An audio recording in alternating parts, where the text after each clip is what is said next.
Good morning. आज के इस लेक्चर में आप सबका वेलकम है। आज मैं अपनी एक बड़ी ही मन में दुविधा को आपके साथ शेयर करना चाहती हूँ। वो क्या है कि देखिए, अगर जैसे हम मोबाइल में 1 मिनट में अपनी लोकेशन पता कर लेते हैं कि मोबाइल में हमारी लोकेशन क्या है, बता देता है लुधियाना है, इस नगर में, या वो सब कुछ। उसी तरह अगर मैं जो यहाँ पे सब कुछ आपको दिख रहा है, यहाँ पे कोई भी ये लीजिए पॉइंट लगा दिया, तो अगर मैं इसकी लोकेशन पता करनी चाहूँ तो इसकी क्या लोकेशन होगी, कैसे पता करेंगे? क्या इसकी भी लोकेशन पता करने का कोई ऐप है? नहीं, ऐप तो नहीं है, पर मैथ में इसके बारे में कुछ है। ये कैसी लोकेशन पता करने चाहते हैं कि ये नीचे से कितना ऊंचा है या इधर से वो कितना इस तरफ है। ये सब चीजें हमें इस पॉइंट की अगर जाननी है तो वो कैसे पता चलेगी? मान लीजिए कोई और ले लेती हूँ, ये लीजिए एक यहाँ पे पॉइंट ले लिया। अब तो इसकी क्या लोकेशन है, इधर से कितना है, इधर से कितना है, बताइए। आता है ना ये कभी कभी बड़ा ही शॉकिंग सा, सरप्राइज सा, कि जैसे हम मोबाइल हमारी लोकेशन बता देता है, क्या हम भी कहीं पे किसी भी चीज की लोकेशन पता कर सकते हैं? अपनी कॉपी में लिखते लिखते कोई वर्ड लिखा, मान लीजिए लिखा गुड, तो अगर मैंने पता करना हो कि इस गुड की क्या लोकेशन है, जी की क्या लोकेशन है, तो क्या हम इसकी पता कर सकते हैं? बिल्कुल पता कर सकते हैं। और इसी चीज को पता करने को मैथ्स में कहा जाता है कोऑर्डिनेट ज्योमेट्री। क्या कहते हैं? Coordinate geometry. ये मैथ की वो ब्रांच है, वो पार्ट है जिसमें लोकेशन को डील किया जाता है कि किसी भी पॉइंट की लोकेशन फाइंड आउट करनी हो तो उसकी स्टडी को क्या कहते हैं? Coordinate geometry. अब वो उसमें क्या कहा गया है, कहता है जिस पॉइंट की आपने लोकेशन पता करनी है, मान लीजिए ये पॉइंट है, ठीक है, कहता तो इससे आप नीचे एक लाइन खींच दीजिए ऐसे हॉरिजॉन्टली। अब सोचने वाली बात यह है कि यहाँ पे लाइन खींचूं के नीचे खींचूं के लास्ट में के जब जहाँ पे पेज खत्म होता है वहां पे। तो उनका कहना है कि एक जहां पे आपने पॉइंट लगाया ना, उससे नीचे एक लाइन खींच दीजिए ऐसे हॉरिजॉन्टली। ठीक है, अब आपने ये लाइन खींच दी। अब कहता है एक स्केल लीजिए, उस पॉइंट को उस लाइन तक मेजर कीजिए। तो ये मेरा दिखता है 3.5678, तो यहाँ पे है, वो कहता कितने ये है 3.8। तो ये अब सेंटीमीटर है ना स्केल पे, तो ये 3.8 सेंटीमीटर से है।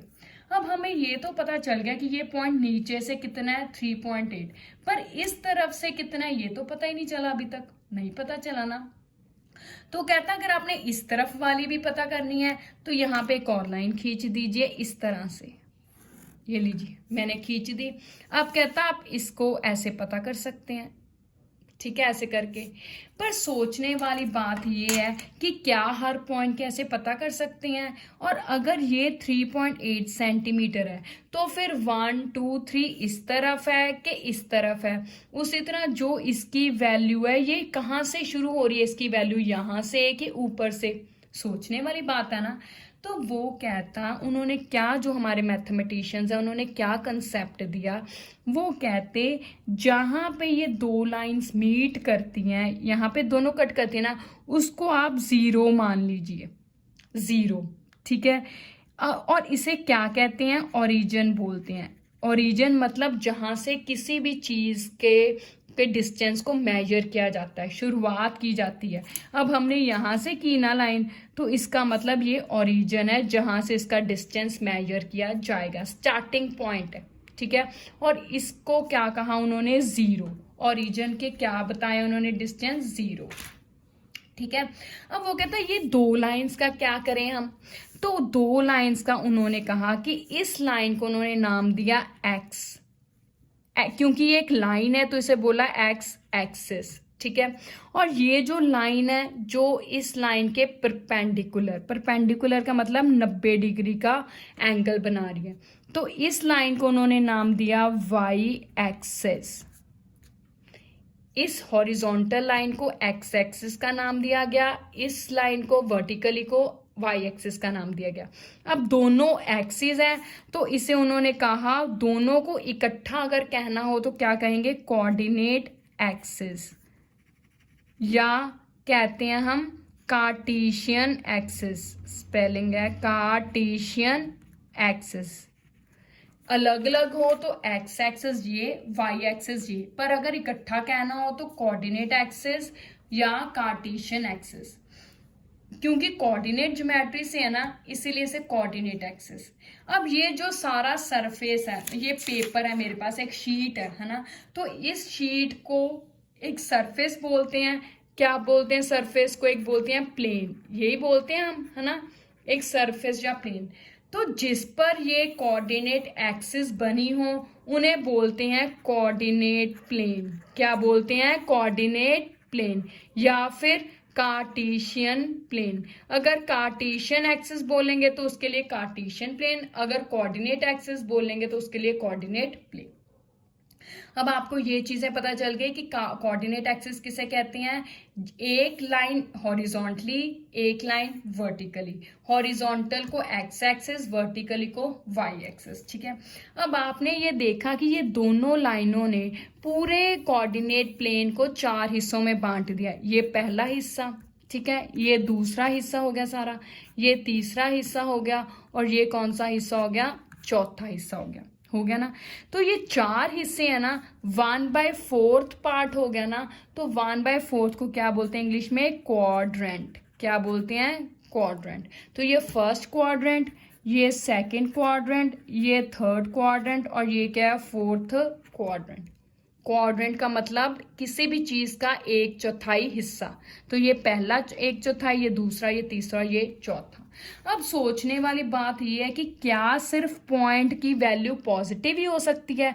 क्या इधर कोई पॉइंट नहीं हो सकता? इधर भी तो हो सकता है, नीचे भी तो हो सकता है। तो क्या हर बार उसकी वैल्यू 3.8 या 2 या प्लस वाली होगी, माइनस वाली नहीं हो सकती? हो सकती है, बिल्कुल। कैसे? अब यहां पे हमने ओरिजिन माना है, तो इस तरफ x की वैल्यू पॉजिटिव 1 2, और इस तरफ x की वैल्यू क्या होगी? नेगेटिव -1 -2, ऐसे। उसी तरह इस तरफ y की वैल्यू पॉजिटिव, लेकिन नीचे जब जाएंगे तो y की वैल्यू क्या होगी? नेगेटिव। ठीक है, दो चीजें हैं x और y। इस तरफ x क्या? पॉजिटिव, y भी है क्या? पॉजिटिव। इस तरफ x क्या? नेगेटिव, y क्या? पॉजिटिव। इस तरफ y क्या है? नेगेटिव, x भी क्या है? नेगेटिव। अब इस तरफ y नेगेटिव और x क्या है? पॉजिटिव। ठीक है, ये बात समझ आ गई। अब इसको लिखना कैसे है? मान लीजिए ये मेरा 3.8 आया और ये 2 सेंटीमीटर आया, तो अब मैं इस पॉइंट की लोकेशन रिटर्न में क्या कहूंगी? लैटिट्यूड लॉन्गिट्यूड कैसे कहूंगी? तो कैसे कहते हैं? ब्रैकेट डाल के पहले हमेशा हमने x का वैल्यू लिखनी है। x मतलब ये हॉरिजॉन्टल लाइन, तो इसकी कितनी वैल्यू आई थी हमारे पास x की? 3.8। तो पहले हम लिखेंगे 3.8। ये y की वैल्यू कितनी आई थी? 2, तो ये पीछे लिखनी है। जब भी किसी, मान लीजिए ये पॉइंट की मैंने लोकेशन देखनी है, हम फिर से कर रही हैं, तो यहाँ पे x कितना है? पहले ये x वाली लाइन देखनी है, कितना? -1, तो इसका लोकेशन क्या हो गया? -1। और y कितना है यहाँ पे? 2, तो लोकेशन क्या हो गया? 2। x वाली वैल्यू पहले, y वैल्यू पीछे, ब्रैकेट में लिखनी है कोमा डाल के। इसे बोलते हैं ऑर्डर्ड पेयर। क्या बोलते हैं इसे? Ordered pair. क्यों ऑर्डर्ड पेयर बोलते हैं? क्योंकि ये ऑर्डर मेंटेन करना जरूरी है। मान लीजिए मेरे पास 1 2 है, अब 1 2 मेरा ये रहा। चलिए मैं आपको, हम इस चीज को एक ग्राफ पे करते हैं, क्योंकि नॉर्मली इन चीजों की जब ग्राफिकली करते हैं ना तो ज्यादा क्लियर होता है। पर अब आपको ये चीजें तो समझ आई गई, coordinate plane, cartesian axis, origin भी पता चल गया ना। अब एक बार फिर से कंस्ट्रक्ट करके देखते हैं। मान लीजिए मैं यहाँ पे कुछ ग्राफ बनाने लगी हूँ। पहले ये एक्स एक्सिस, हॉरिजॉन्टल लाइन वाली बात, ठीक है, तो ये लीजिए मैंने एक्सेस, ये ग्राफ तो सबने ही देखा होगा। ठीक है, अब एक वाई एक्सिस बनाने लगी हूं, मतलब वर्टिकल, ये लीजिए वाई एक्सिस। अब यहाँ पे x की प्लस वाली है तो प्लस x, यहाँ पे y की प्लस वाली है तो प्लस y, यहाँ पे x की कौन सी है? नेगेटिव है तो माइनस x, यहाँ पे y की नेगेटिव है तो माइनस y। अब हमने कहा था ये क्या है? ओरिजिन, तो ओरिजिन को 0 माना था ना, तो इसका मतलब यहाँ पे x भी 0 कोमा y भी क्या है 0। तो ओरिजिन का मतलब ये है कि हमेशा डिस्टेंस यहीं से शुरू होगा। अगर हमने इधर मेजर करना है तो 1 2 3 4 एंड 5, ठीक है। अब ऊपर मेजर करना है तो भी यहीं से शुरू होगा 1 2 3 4 एंड 5। अब अगर इधर मेजर करना है तो भी इधर से शुरू होगी काउंटिंग -1 -2 -3 -4 एंड -5, ठीक है। अब अगर नीचे की मेंशन करना है, हमने मेजर करना है तो भी इधर से काउंटिंग शुरू करेंगे। ये हो गया -1 -2 -3 -4 एंड -5 हो गई। अब आपने एक चीज ध्यान नहीं दी कि मैंने सब तरफ जो डिफरेंस है वो सेम रखा है। ये सबसे बड़ी प्रॉब्लम है जो बच्चे गलती करते हैं क्राफ्ट को कंस्ट्रक्ट करते वक्त, कि जो डिफरेंस है वो सेम होना चाहिए। ये देखिए इतना एक पूरे बॉक्स का डिफरेंस है, आगे भी पूरा बॉक्स, आगे भी पूरा बॉक्स, इधर भी आप देखोगे पूरा बॉक्स है, इधर भी आप देखोगे पूरा बॉक्स है, इधर भी आप देखोगे हर पॉइंट के बीच में पूरे बॉक्स का डिफरेंस है। तो ये ध्यान रखना कि जब भी बनाना है सारी साइड्स पे एक ही डिफरेंस रखना है। अगर आपने एक बॉक्स का छोड़ा है तो एक बॉक्स ही डिफरेंस रखना है, ठीक है। तो अब ओरिजिन के कोऑर्डिनेट्स भी आपको पता चल गए 0 0। अब मान लीजिए मैं कहती हूँ कि मैंने कोई भी पॉइंट दिखाना है 1 एंड 2, ठीक है। तो x का पहला क्या होता है, x की वैल्यू क्या है 1, तो ये रहा, ठीक है। अब इसने किस तरफ जाना है, y की वैल्यू कितनी है 2, तो y का 2 ये रहा ना, तो इधर से 1 को चलाएंगे, उधर से 2 को चलाएंगे, जहां पे दोनों मिल गए वो उसकी लोकेशन हो जाएगी, ठीक है। यहां से 1 को, उधर से 2 को, जहां पे दोनों मिल गए वो उनकी लोकेशन। अब इसका कोई भी नाम दे दीजिए ABCDE, ठीक है। अब अगर मैं इसका उल्ट चलाती हूँ 2 × 1, तो पहले x का 2 है, 2 किस तरफ जाना, अगर हम देखें ऊपर के नीचे तो वो y से पता चलेगा, y प्लस वाला ना, तो इसका मतलब ऊपर जाएगा। यहां से 2 को चलाया ऊपर की तरफ, यहां से y की 1 को चलाया, तो ये दोनों मिल गए 2:1, तो ये B हो गया। अब आपने देखा कि इन दोनों की लोकेशन अलग अलग है ना, ठीक है। इसका मतलब ये दोनों बराबर नहीं है ना, कह सकते हैं ना।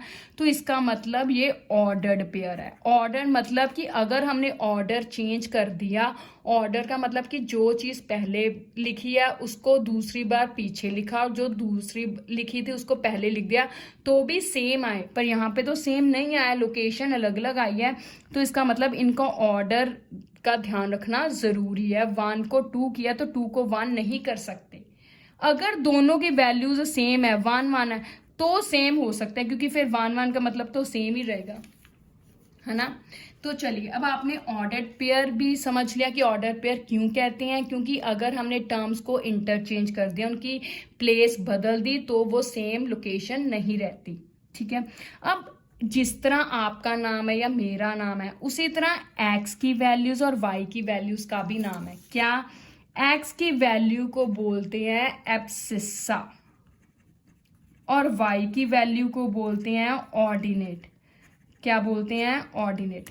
मतलब जो पहली टर्म x की होती है उसे बोलते हैं एब्सिस्सा, जो दूसरी टर्म y की होती है उसे बोलते हैं ऑर्डिनेट, ठीक है।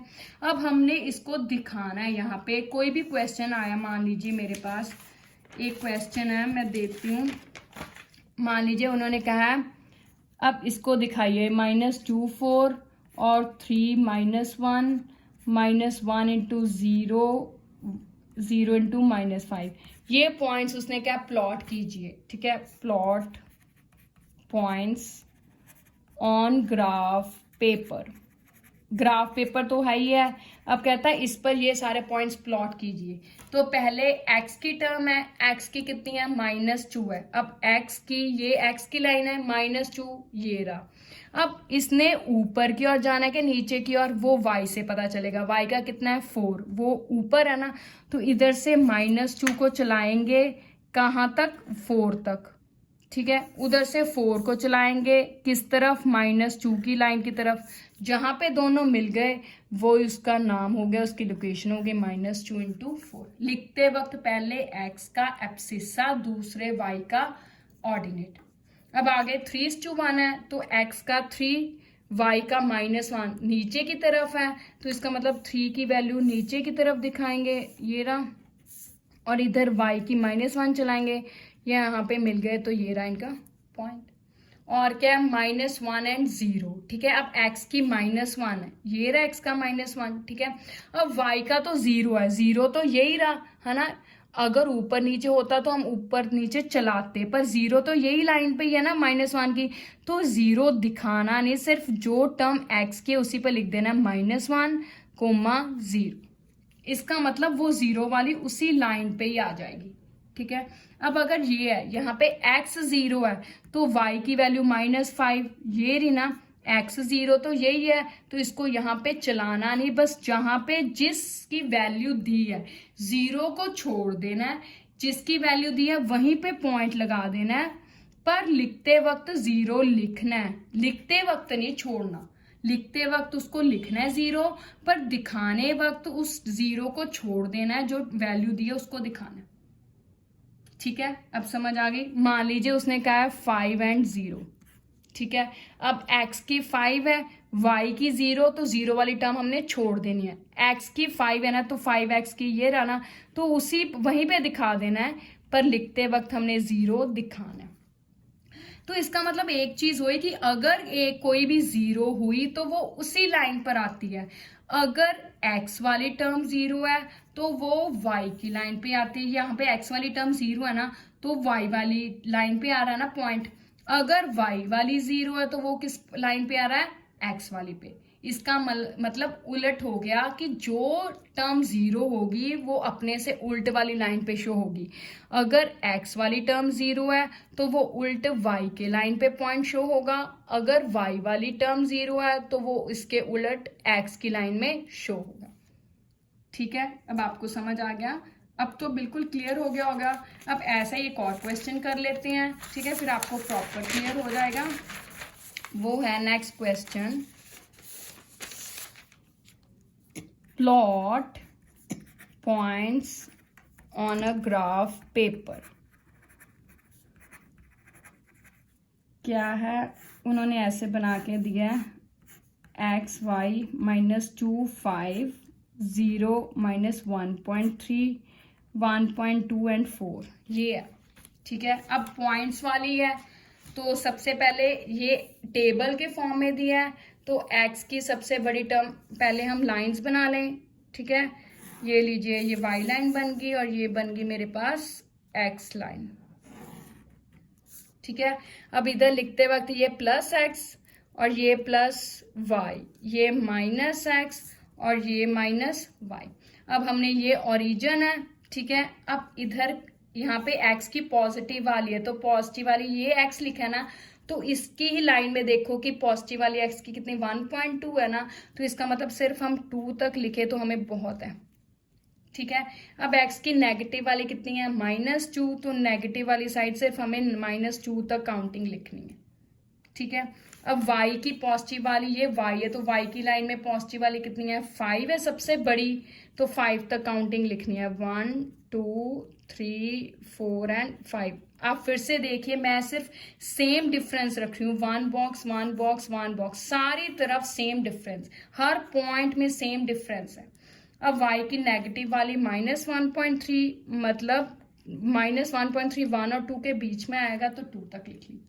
अब ये हमने सिर्फ काउंटिंग लिखी है कि मैक्सिमम हमने किस तक लिखना है, वो सबसे बड़ा वाला देख लीजिए। अब चलिए, अब x का -2, तो उसके साथ वाला y का ये थोड़ी है, ये तो x क्या है, y का उसके नीचे वाला है, मतलब -2 एंड 5, तो x का -2 ये रहा।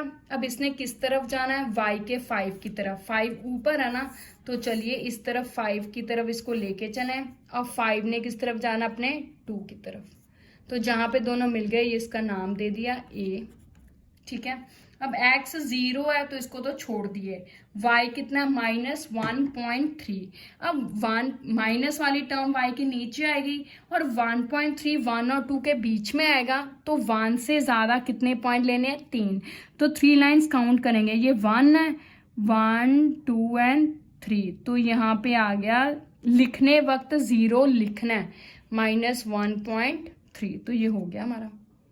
अब इधर देखें y x कितना है 1.2, पॉजिटिव वाला 1 और 2 के बीच में आएगा, तो 1 से 2 पॉइंट ज़्यादा, तो ये रहा मेरा 1.2। यहाँ से कितना चलना है, y की 4 तरफ चलना है, y की 4 ऊपर है ना, तो ऊपर चलाया मैंने, ये रहा मेरा 2 वाला ना, तो ये चल के रहा।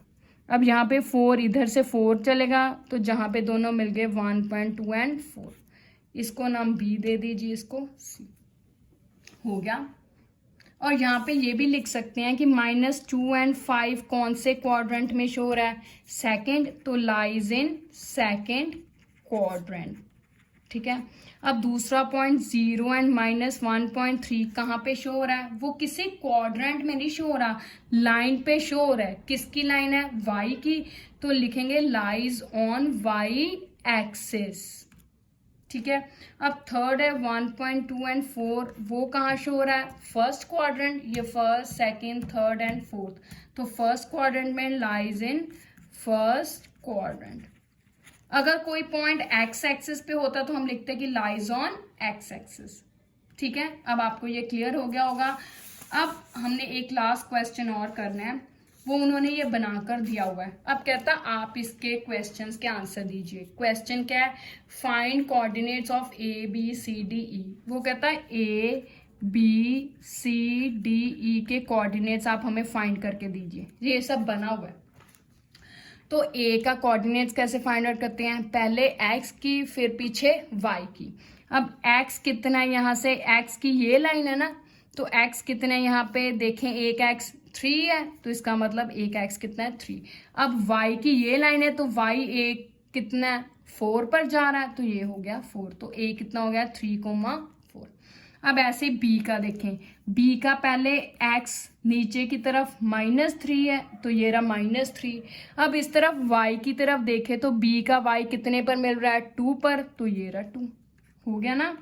अब c का x पहले देखे तो x ये वाली लाइन है, तो x पर कितने पर मिल रहा है -3 पे। ऐसे y कितने पर मिल रहा है, ये y वाली लाइन है, तो c y पर कितने पे मिल रहा है -5, तो ये लिख दिया -5। ठीक है।